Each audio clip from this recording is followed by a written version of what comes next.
Hello students, I'm Pam Bates. I'm your lab instructor, and I know that some of you all are struggling with the unknown identification assignment.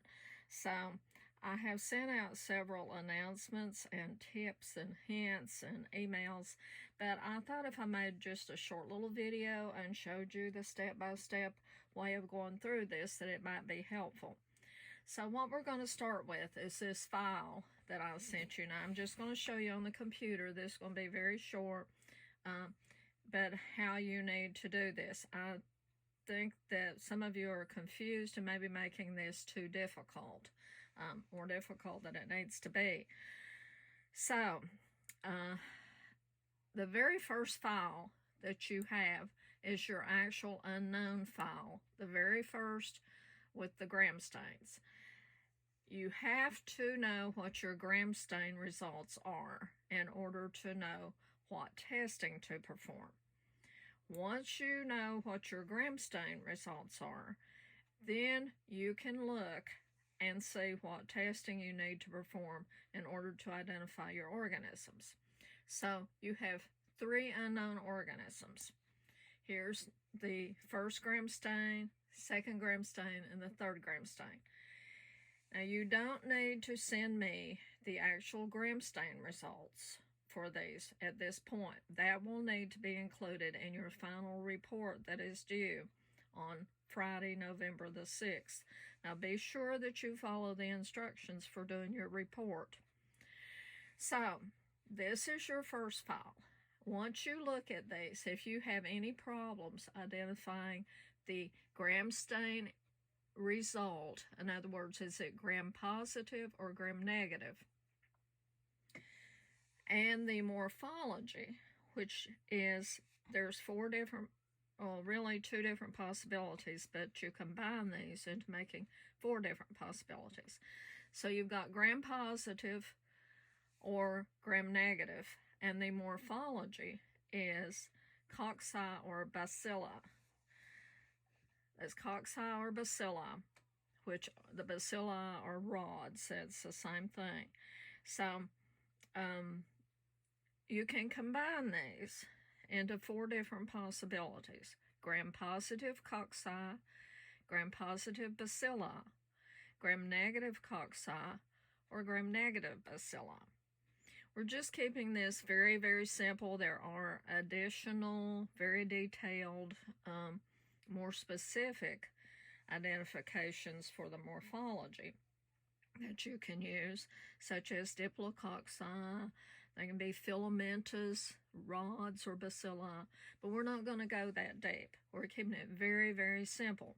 So for the purposes of identifying the unknowns, you will call it gram positive cocci, gram negative cocci, gram positive bacilli, or gram negative bacilli. I sent this to you in the hints that I sent out to you.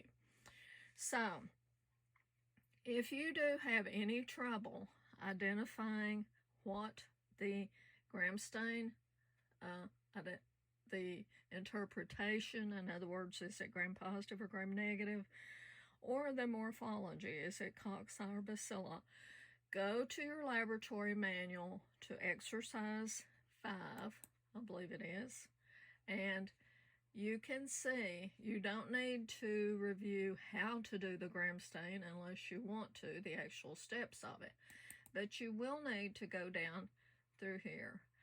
Maybe if you need a refresher, onto page, this is in the laboratory manual, the microbiology lab manual, and this is in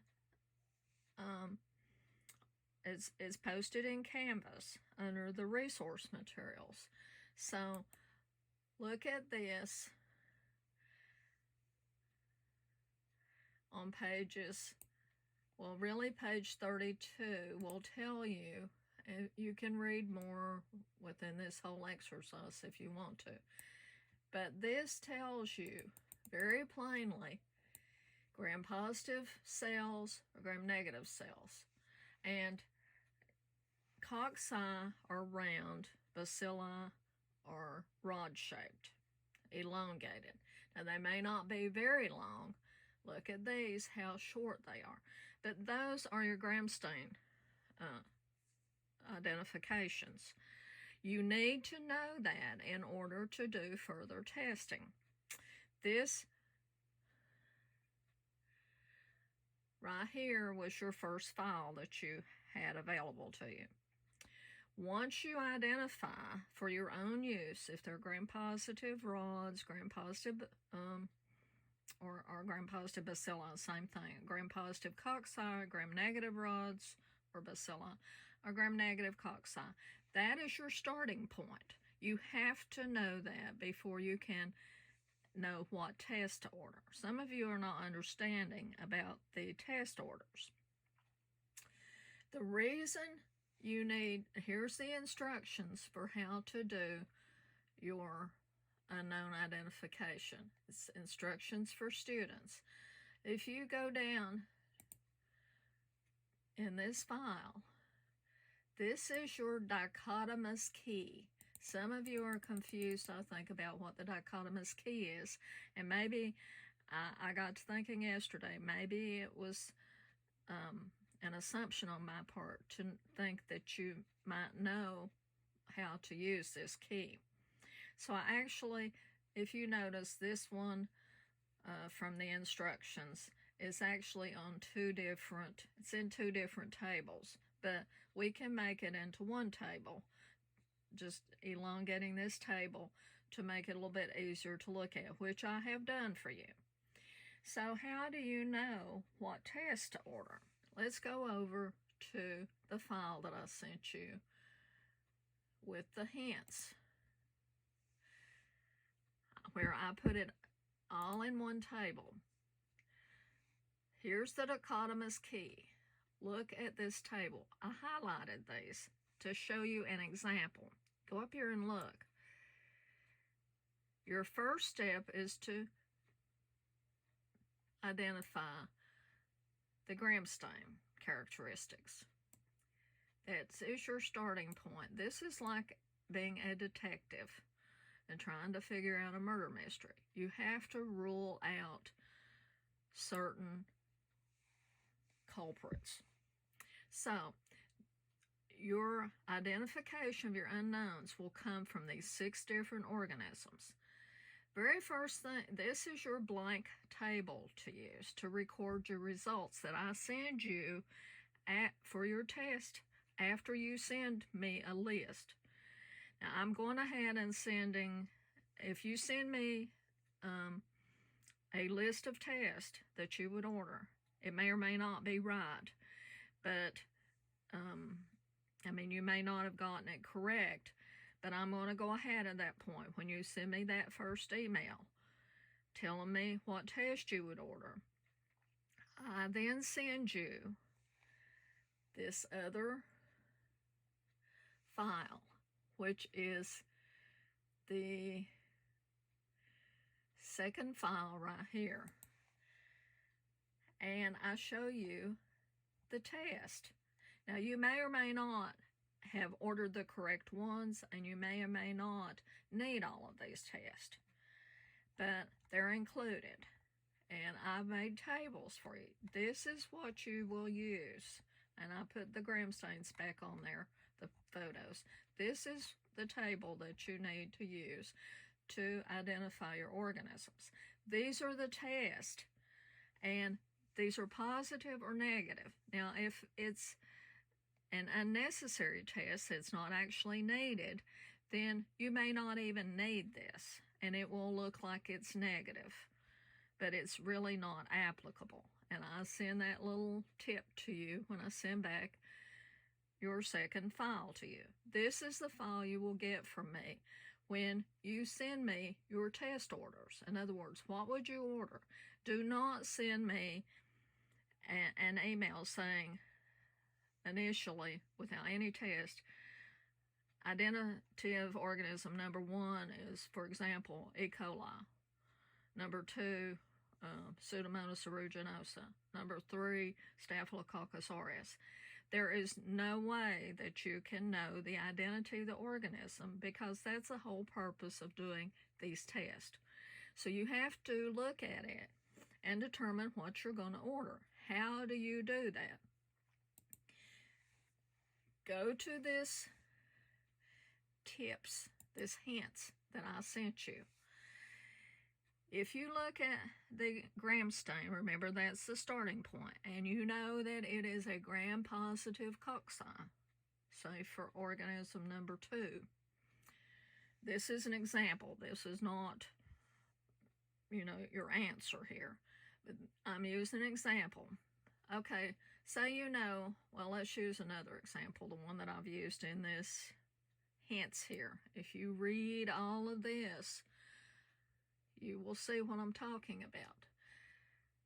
Say that you know from looking at your gram stain that it's a gram-negative bacillus. What do you do? How do you know the identity?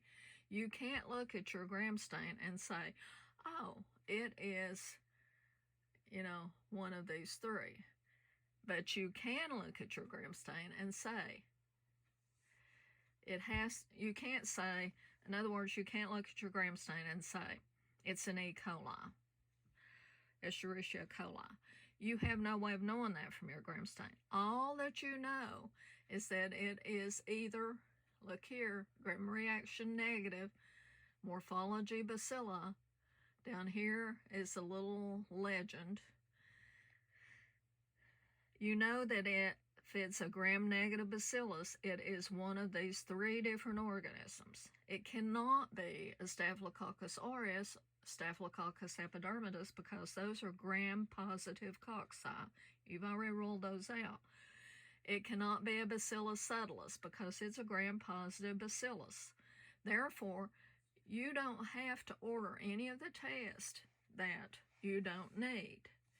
So, what do you need to order? Look here. Do you need to order MSA, which is the mannitol salt? Is that going to help you identify which of these 3 gram-negative bacilli is one of your unknowns?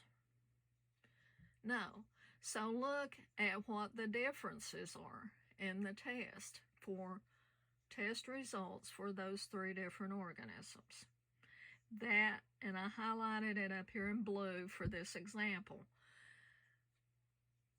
If you order a motility test and it's negative, what do you know? Does that tell you what the organism is? If you order the oxygen requirement test and it is look at your key down here, if it's a facultative anaerobe and it's growing, which means that it can grow in the absence of oxygen, but obligate anaerobe would not grow in the absence of oxygen. In the presence of oxygen. So an obligate aerobe means that it has to have air in order to grow. Look back in your manual to see what these mean if necessary. So, if you see that it is an obligate aerobe, can you identify it's an obligate aerobe and you know that from the test results that I send you? Can you identify? If it's a facultative anaerobe, you've got 2 of those. So from the oxygen requirement test and knowing that it's a gram-negative bacillus, can you positively identify it? No, because you have 2 that would be facultative anaerobes. So if you order only the oxygen requirement test, depending on the result, you may not have ordered enough testing. If you order correct testing here, you will be able to identify your organism by ruling out certain of the others.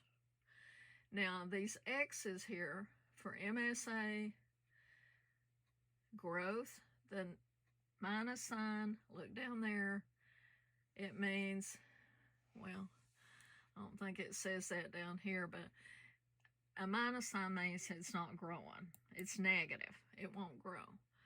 And X means it's not required testing, because if it doesn't grow on mannitol salt, which is a selective agar which selectively grows gram-positive organisms only, then, because look up here, you don't really need this test. You don't really need the MSA mannitol salt.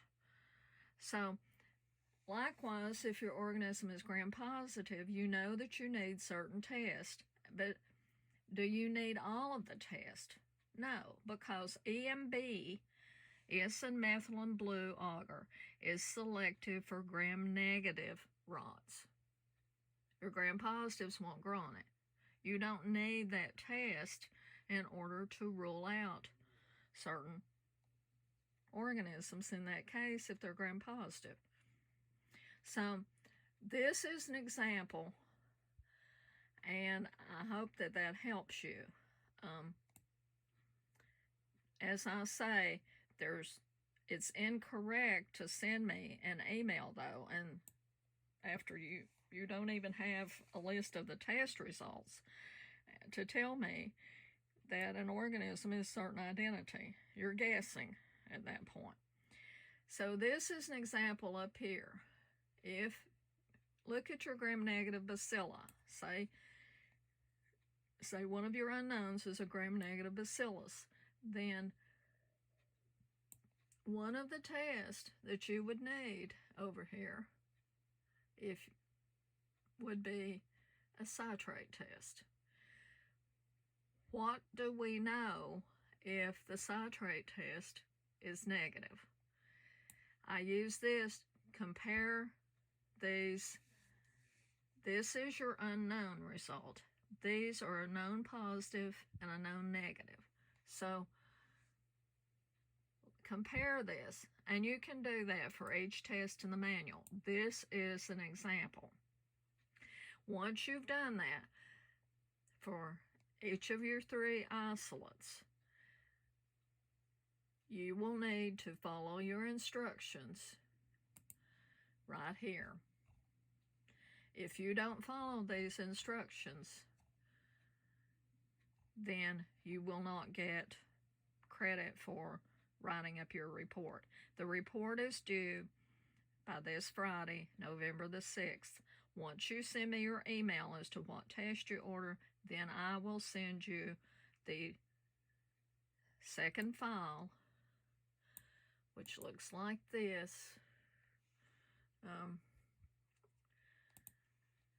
And if you don't know what a positive catalase test or a negative catalase test looks like, that's when you go to your manual to see, because you have to interpret these tests. First, you interpret your gram stain, then you decide what test to order. Then when you get the file, you interpret those tests, and you decide from the basis of those results the identity of your organisms. So I hope this has helped clarify this for some of you who have been struggling with it. And if you diligently go through your manual and through the instructions, if you still have problems, which I don't think that you will, but if you've got questions or if I've not made something clear enough, then you can contact me and I will try to help you individually.